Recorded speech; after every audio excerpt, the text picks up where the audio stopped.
Ricky here with Breaking Your Barriers on our segment, Hanging Out with Local Heroes. And today is another very special day because I have a very, very special guest who's going to be sharing her story. And I'm not going to give too much away because I want her to share it with you. However, I'm going to go in and read some of these amazing things that she wants to share. She's going to share some of the experiences that she's gone through with regards to abuse and how she overcame it and how her message is going to help you overcome your challenges if this is where you're at. She's also going to be sharing how she is an advocate for mental health and how to strengthen that mental health through some of the things that she's gone through, experiences, and her tips as well as suggestions that have proven very beneficial for her. I'm going to go ahead and give you a little background. See, I got my notes right here. And our guest, I'm just going to say it. Our guest is a model. She's a fashion specialist. She's a beautiful single mom, beautiful inside and outside. And it's going to be an amazing interview. We're going to be laughing, crying. It's going to be a roller coaster of a ride. We're going to be having a great time. My very special guest today, I'm very honored to have you, Margaret Manuel. Hey, thank you, Ricky. Thank you so much for that intro. Oh my goodness, that was amazing, and I'm so honored to be here. Margaret, thank you for being on the show. And I know you're going to be sharing with regards to how you overcame the devastating effects of narcissistic abuse, as well as what you had to do to become this amazing advocate for mental health. At this time, I just want to let you know that the stage is yours. Go ahead and share what you're going to share, my friend. And I'm sure all of our listeners are going to take something away that's going to be very helpful for them. And it's just going to be an amazing, amazing get together with you. I had experienced narcissistic abuse, and it's a very damaging and insidious abuse. That a little background on that is actually, it's something that no one sees on the outside. It's mental and emotional. And from my experience, there wasn't anything physical. However, the mental and emotional, that's what really broke me for years. And this was when I was married, and I was very isolated. And also, just to to give some information on that one, is narcissistic abuse really does, the abuser really changes your reality. And every single day, when you experience that and you're with that person for how many years, it then does become subconsciously your reality. And of course, you do not expect your partner, your spouse, the love of your life, to essentially con you. So it's something that you're subconsciously taking in. And eventually you're thinking that, okay, yes, that's what's real. I didn't even realize it until for me, I just didn't feel like myself anymore.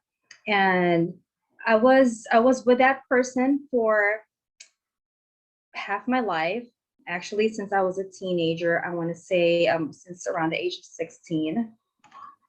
Yeah, so quite a long time. And it's different, I mean, I know most people could probably agree with me on this one, where you don't really know someone until you live with them. So I had we had started dating back when I was 16, and eventually, of course, got married in my 20s. And I want to say like around, and I didn't know anything. It was kind of just like more like, oh, when we would spend time or hang out or whatnot, I mean, we would essentially still like go back to our respective homes. I would go back to where I live. He would go back to wherever he was, where he lived. So that was that, because I do would get some questions like, oh, well, you didn't see that and whatnot when you were younger. But to me, I could, from my experience, like I said, I could say that you won't really know someone also like until you live with them. So yes, so we eventually got married, and I just, there was this feeling that I started to have where, and we also got our home, like, and I felt like, okay, we did everything right. But I lost a lot of my identity. I didn't really see my family anymore. I also, like I have all my older siblings, my siblings in Las Vegas, and my parents are in Hawaii. And essentially, I'm like, immediate family wise, I'm the only one here. And of course, when I married somebody, it was me and him. So that was my immediate family, right? That became like my family. But I also I noticed that I never saw my family anymore. And I mean, it was gradual. I never saw my family, and like things were very controlled in a way where, like, okay, we're gonna be here with my, my family or whatnot. And then when it came to like having the people from my side, well, like it was already pre-planned for me. It was already pre-planned for me. I had to be like with their side of the family at all times. And if I had to say something, it was oftentimes I was made to feel that, well, I can't say anything because I had to be grateful that they were planning something for me. And because it was so subconsciously happening that, okay, well, maybe it's me, I'm the one that's being ungrateful. So that, of course, would go on and on as, years had gone by. Like, okay, well, then I just realized that, well, I never saw my family anymore. I never saw my niece and my nephews, and to me, I was just like, well, I would, it just doesn't feel right to me. So, but not only that too, when I do have some cousins here too, and then I just remember, especially when I had my son, I would then begin to even wish, like, well, I wish that they would, kind of like invite me to some get-togethers or whatnot, and kind of almost like be like the invitation from my, my ex's side of the family, because in a way, like, kind of like I would kind of think of that, like, well, they had invited me first, so maybe we should go there first. But having said that, like, it was always like pre-planned for me. So when, like, for instance, like even like the next holiday would already be, okay, we're gonna be here, we're gonna do this, we're gonna do that. And then my parents, which was my in-laws at the time, they're going to be here December. I mean, like, this is me even finding out like in February, which there's, like between February to December, that's like a long time for other people to kind of like plan things around it. But I can't, because it's already pre-planned for me. So that's kind of like what was going on. But subconsciously, and when I felt like I had to say something, of course, when you're married and you have some kind of like issue in a way with your in-laws, you would want to go to your spouse. Mhm. And because they could kind of like easily say, hey, my wife or my husband is kind of feeling that way. Like, to me, when you're married, I take that very seriously. To me, when you're married, it's essentially you and your spouse, and that's it. And of course, with God. So, but when you take on that title, essentially like being married, you have your back, you have each other's back, and your family that's around it kind of becomes, I mean, not I mean, I wouldn't say secondary, but like if there's some kind of issue, whatnot, you always have your spouse's back at Right. all times, right? I'm curious, Margaret. This is the first time I've heard about this, and Mhm. what you're sharing so far it's not even something that is immediately noticed, because it's not something that's apparently violent. It's more of slow manipulation, is what it Yes, sounds like. that's exactly what it is. It's a slow manipulation. It Uh-huh. was very slow that I did not really recognize it until maybe four four years into my marriage. Oh, good. Okay, that's what I Yes, was going to and ask but you. not only that, when I think back, like in retrospect, Mhm. it was actually it had been happening prior to that, where things were pre-planned and whatnot, where Mhm. we always have to be with them. And for instance, when I would visit Hawaii too, I was always told, well, the rule is you have to always stay at the guy's house all the time. And because he was my partner, I'm like, oh, okay. And I was just always there. So no matter what, I was just always within, the environment Right. where, uh, like when you're there too, you're kind of thinking, well, they probably always will be with me all the time since I'm married. So I have to just be okay with it. And then when there were times, and I want to say like maybe like the fourth or fifth year or so, and I would like express like, hey, I'm kind of feeling this. My ex at the time would then say, well, you're being ungrateful. You're being ungrateful, you should just be grateful, whatnot. Or like when they, in-laws would come and visit, and there's some things that I'm not really like a fan of, and I would express it to him, and he just, well, just do it because you don't want to hurt my mom's feelings, right? And Oh, and wow. to me, because I thought I was a wife, so I thought I was the number one, Mhm. I'll be like, well, okay, yeah, you're right. So in turn, I would be like, well, I'm the bad one then for, complaining. So I would always think that. And that was subconsciously being injected into, my brain, my nervous system, whatnot. So in turn, when there's something that I was feeling that is a concern, I then become this person where like I'm just like walking on eggshells, because is he gonna get mad? Are they gonna get mad? Are they gonna think of me as this one? So I learned to shut my mouth, and I learned to do that for a long time. And it was the worst. It was the worst ever. And I learned to do that just to keep the peace. And, I just want to put it out there that I'm nowhere near perfect, not at all. Nobody is. But Um, you ended up losing your own inner peace in yes, turn. and I lost my voice. I lost my sanity wise, yes.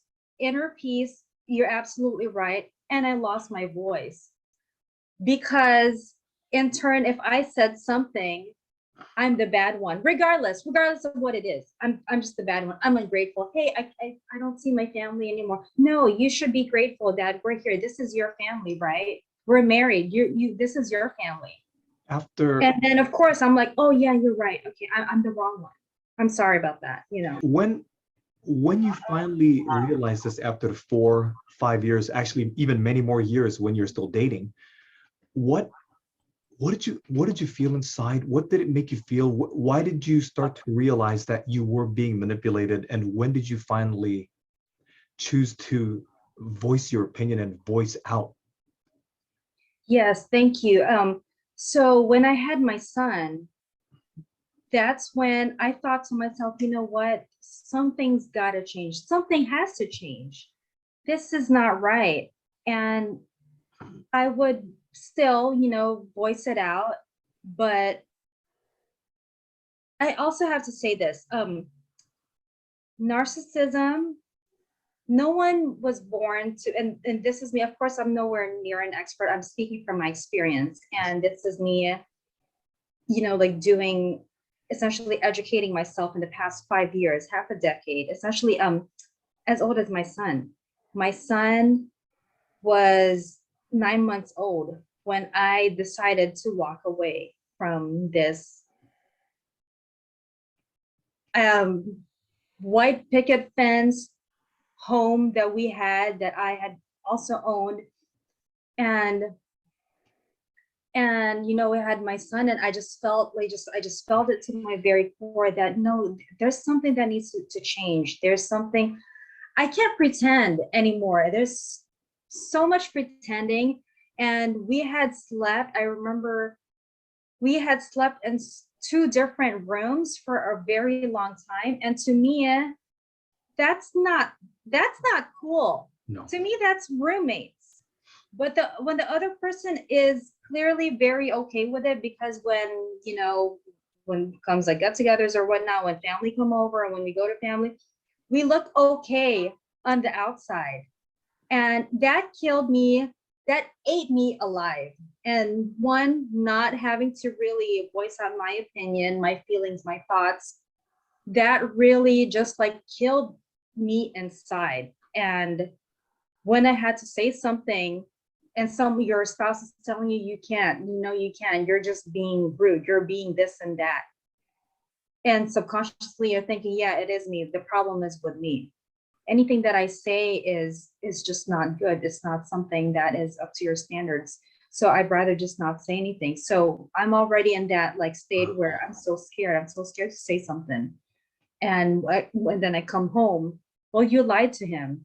Why did you lie? Such and such, you know, why did you lie? But that's my feeling. That's my, and I thought we were there to get help. And then eventually, you know, that person, my ex, quit. He just didn't want to be in therapy anymore.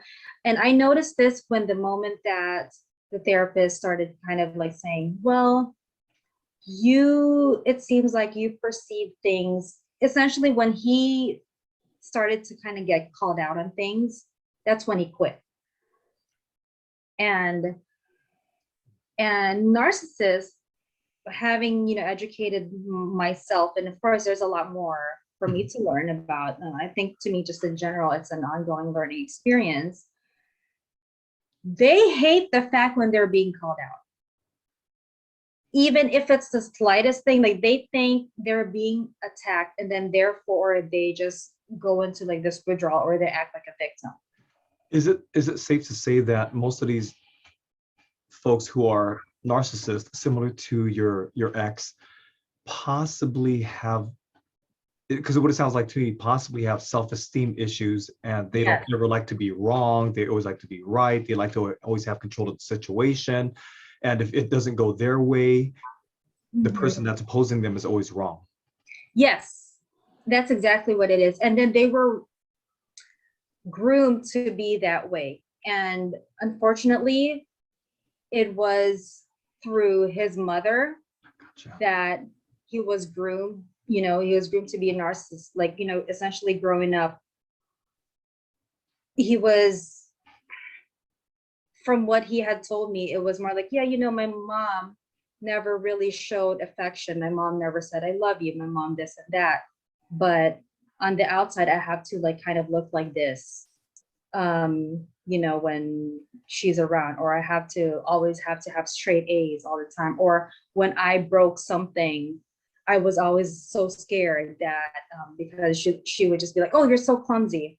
So in the adult life, it's being projected to whoever they come across, you know, and whoever I ended up having a relationship with him.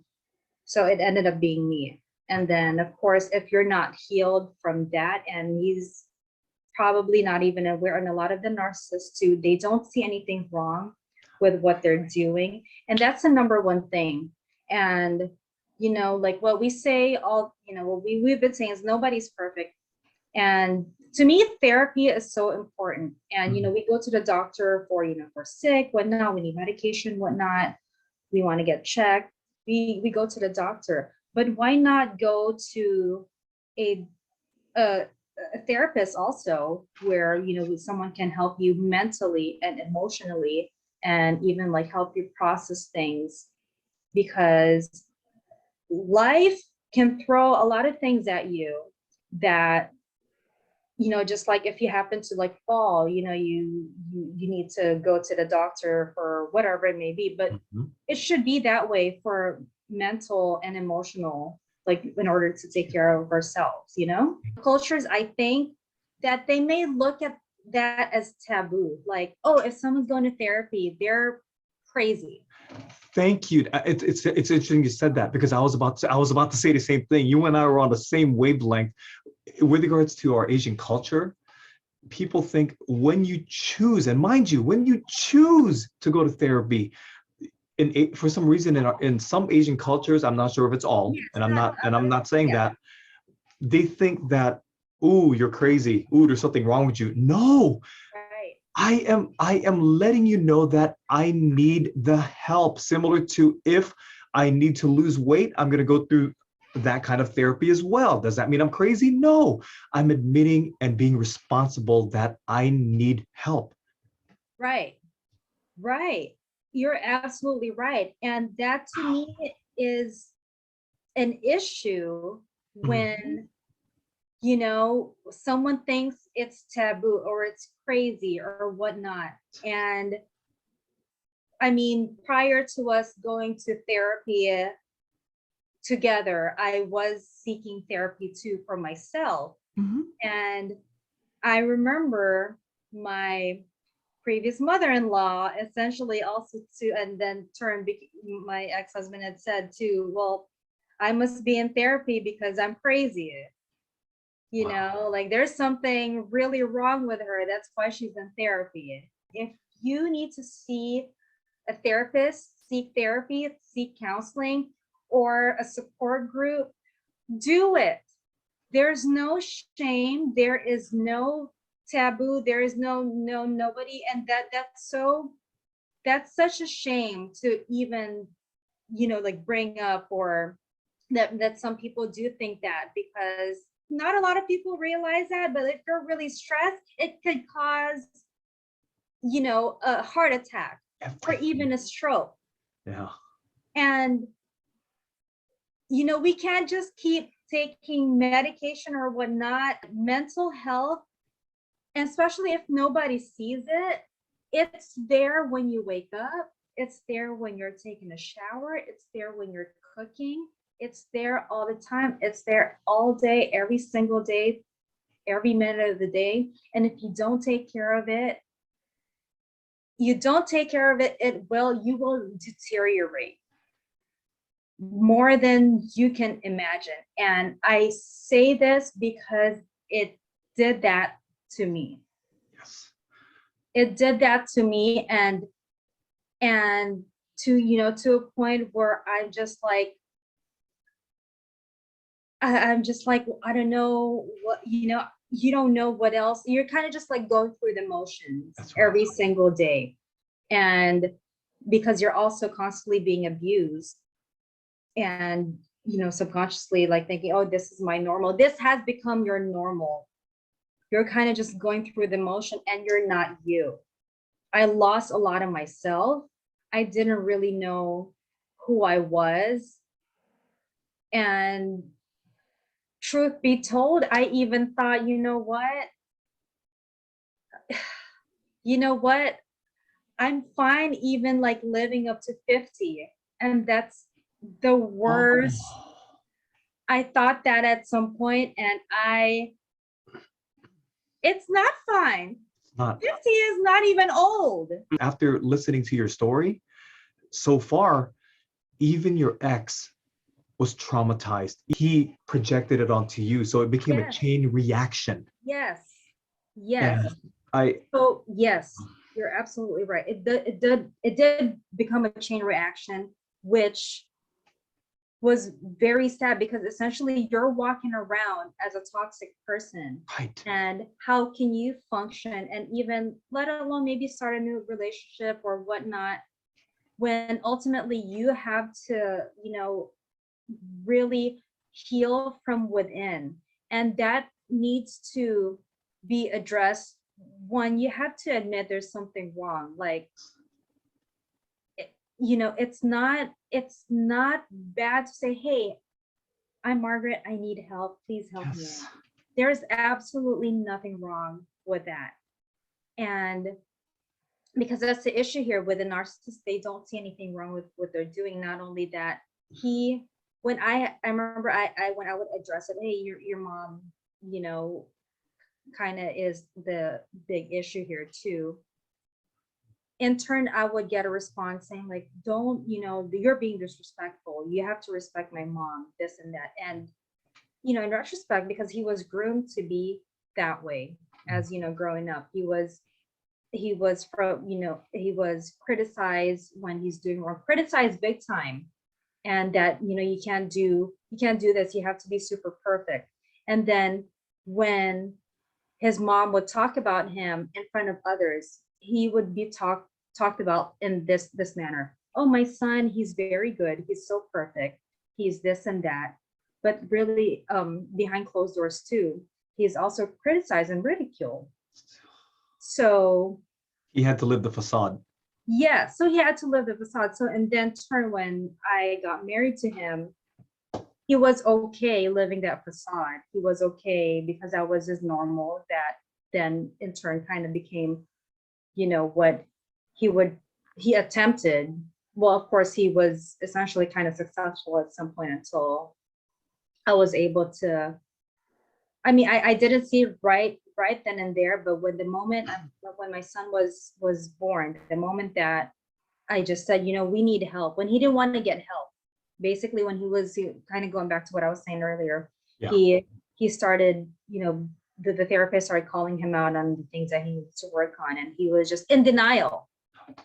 Yes. He was just in complete denial. Obviously, you have to take another route, which you did, and it helped you heal. Because when another person is not willing to accept their responsibilities as well as their fault, there's no way to heal somebody who believes they have no fault.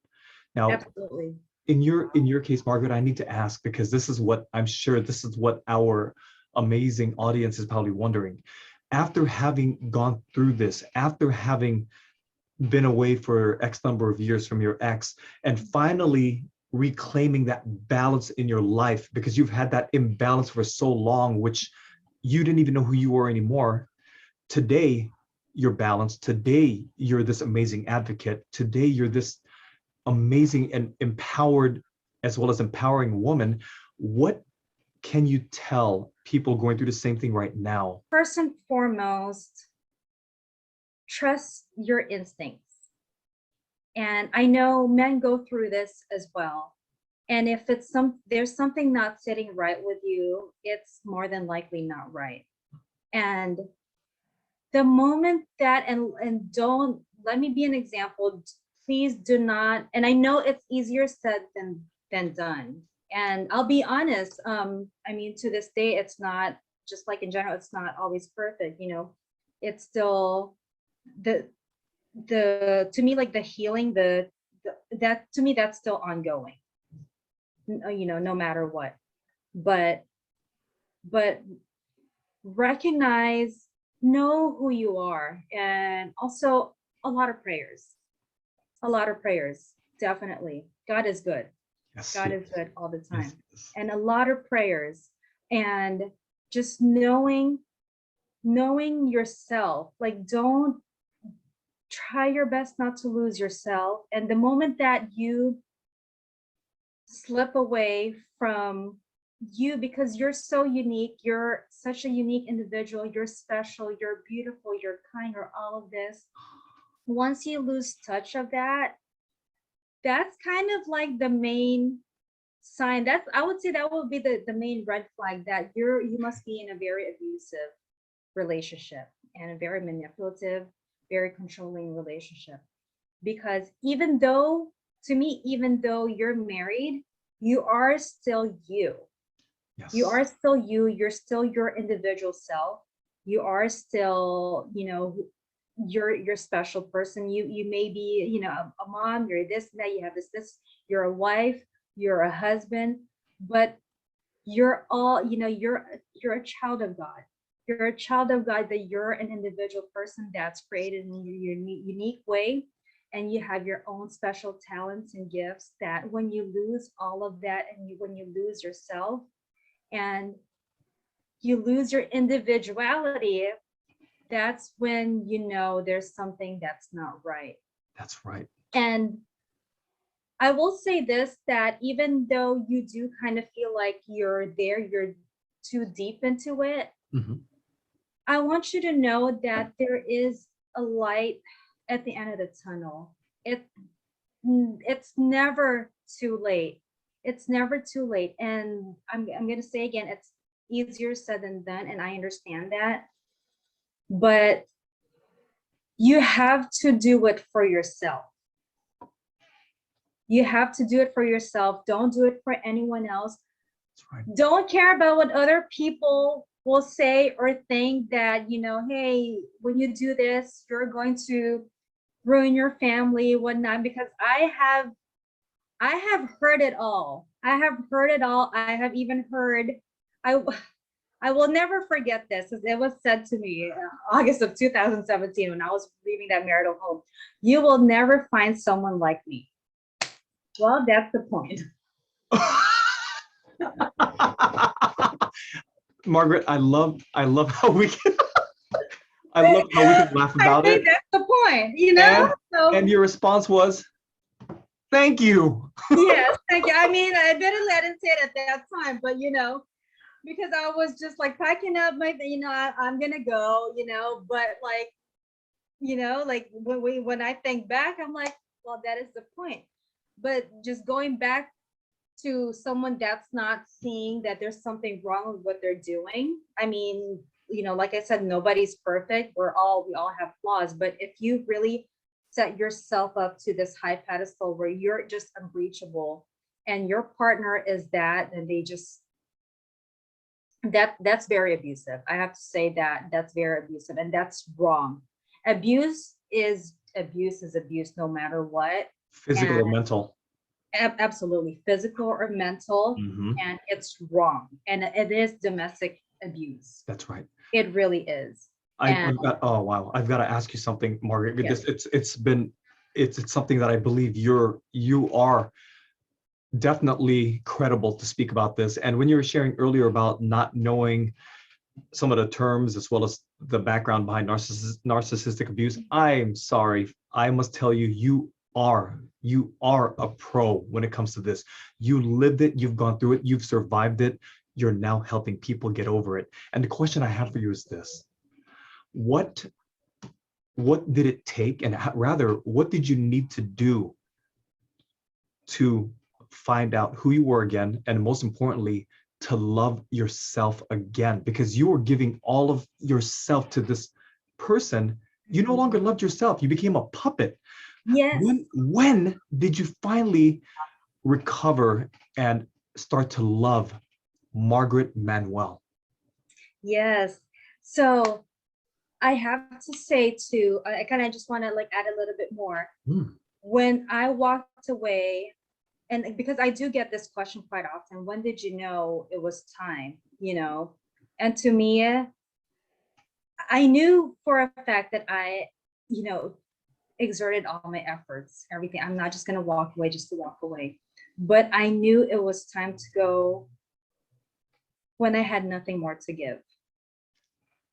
Empty. Absolutely. I had nothing more to give. And not only that, I was a new mom. I had to be strong for my son, and my son can't have a crying mom all the time.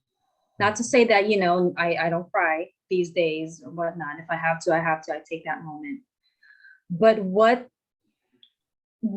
I had to do was I looked for a support group, and for me to each your own, but at the time I looked for a Christ-based support group, and I went there, and sometimes I felt numb, but just being around other people that were there to support you.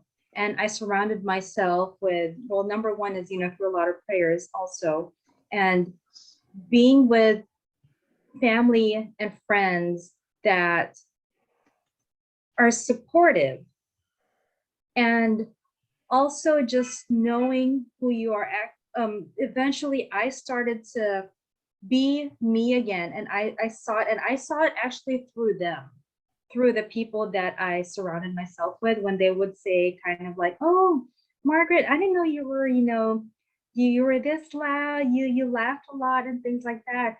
And I would also like my friends from Hawaii would like come and visit like after I got divorced, and they would be like, one of my really good friends from Hawaii, like ever since seventh grade, when she would we hung out, like we said, when we said goodbye, she gave me a hug and she was like, welcome back, it's good to see you back. And those were the people that really knew me before I got into that relationship. And to me, like having their feedback also kind of like boosted, my my energy in a way where like, yes, this has always been me. I'm this, very outspoken. I laugh loud. I'm loud, and those were silence because I was groomed to be somebody else. Right. And when I would get those feedbacks from them, and to me, I would think to myself that, well, that means a lot. When they do say those things to me, that means a lot. And just really surround yourself with positive people. And I'll be honest, there's going to be like some people that may not fully understand, and that's just the truth. And especially if you're expressing what you've gone through, your trauma. And I have to say, for the ones that are expressing their trauma, their hurt, their past and whatnot, please try your best to be kind and be patient, because when they do that, that means that they trust you. They fully trust you.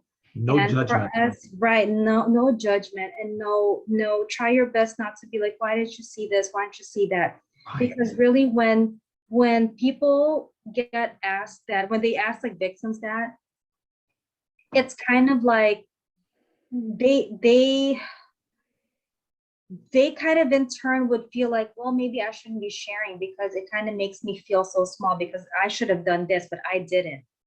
But that's why we're raising this awareness, because it's not that type of abuse where, yes, I see this, I'm going to be out. Because like I said, going back to like what I had said in the very beginning, you do not expect the person that's closest to you, your spouse, to con you.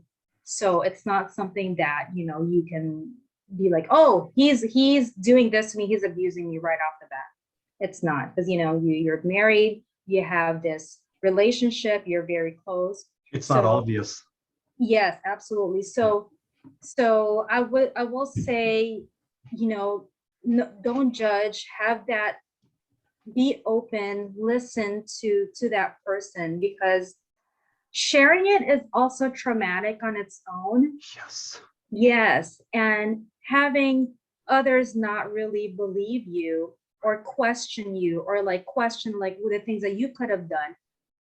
We're already in the present, be a friend, be a helping hand. And that has like so many different definitions.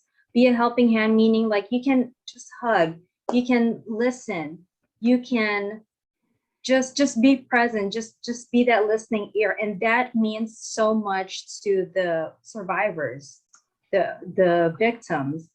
That means so much that, when someone does that, and just let us express. And also we could kind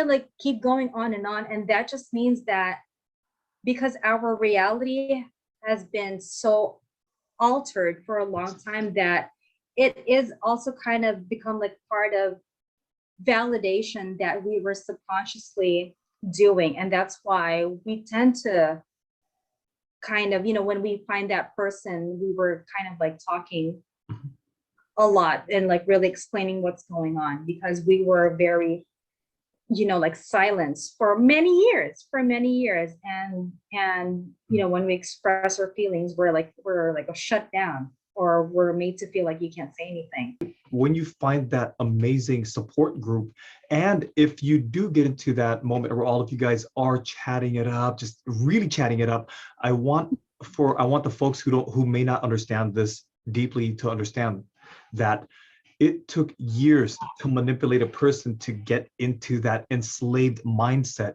It will take just as much time to break out of those barriers, or even and get more back, if not more, because you have been traumatized. So what you said is fantastic. And I was going to ask you another question, because what you're saying is so deep, it's so impactful. And I'm hoping that for you who is listening, it makes perfect sense for you. When it comes to a support group, when it comes to help, it doesn't have to be immediately professional grade, immediately to somebody who is a therapist.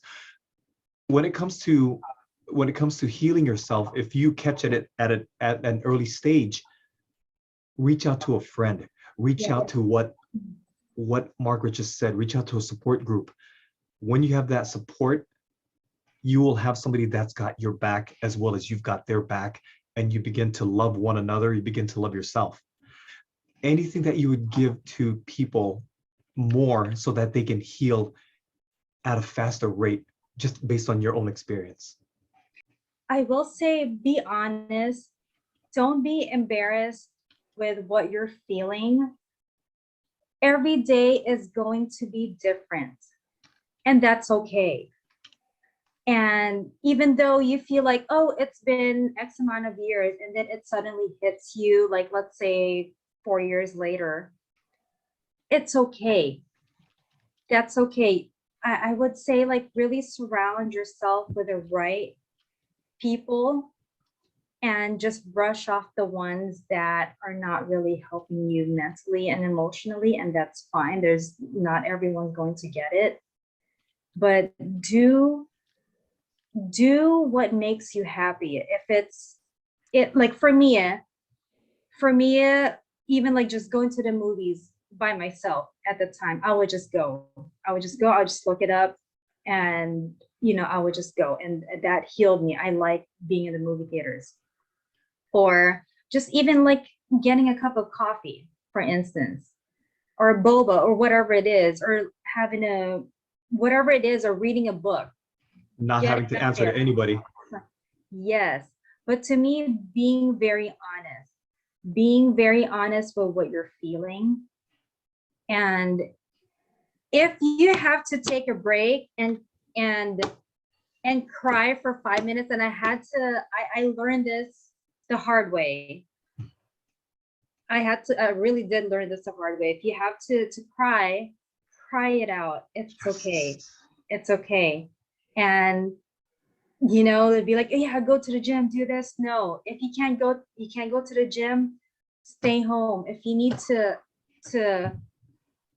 process what you're feeling, process it, because it will take much longer to process something that you're kind of putting in the back burner. And trust me, I did that. There was a time period where I would just, I'm gonna hit the gym. I'll hit the gym 2-3 hours. Sweeping it under the rug. Right. But it will catch up to you. And that goes for guys and girls. So yes, that's cry it out. Guys and girls. Cry it out. Mm-hmm. Yeah. So cry it out. And even if you're at a public place, sometimes I'm in the car and I just need to pull over. I need to let it out, and I do. And just be honest. Be honest with people. Be honest with everyone. And at the end of the day, you matter. Whatever lies and manipulation and control that they seem to have over you, know that you can get out of it. And you're special, and you don't deserve that. And I empathize, and I understand you. for those of you who are watching and who are going to watch this, we know it's a longer video, but it's worth it. It is worth it. Take the time to watch this.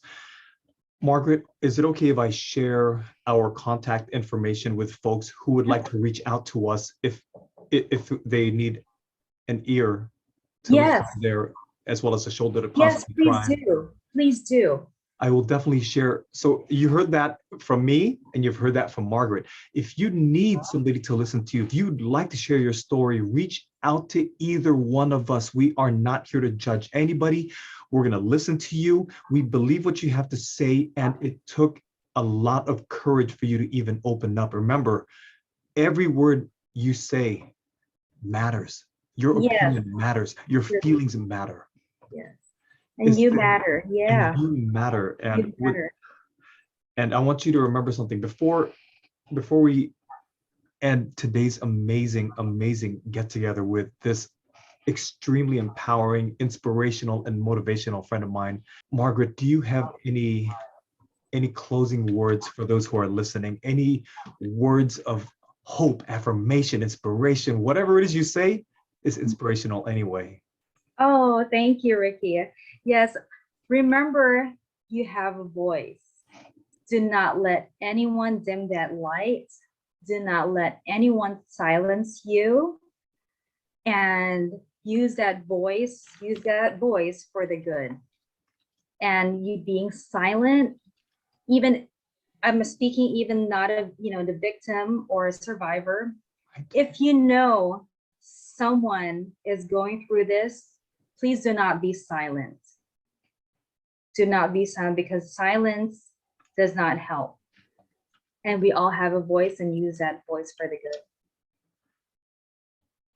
Straight from of one of the most empowering women that I've met in a very long time.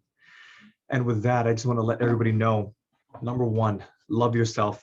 You are enough. You are worth it. You are beautiful. You are courageous. Keep breaking those barriers. And once again, if you ever need to reach out to me or Margaret, leave us a message and we promise we'll get back to you. Yes. Until the next session, keep breaking those barriers. Will do. Thank you.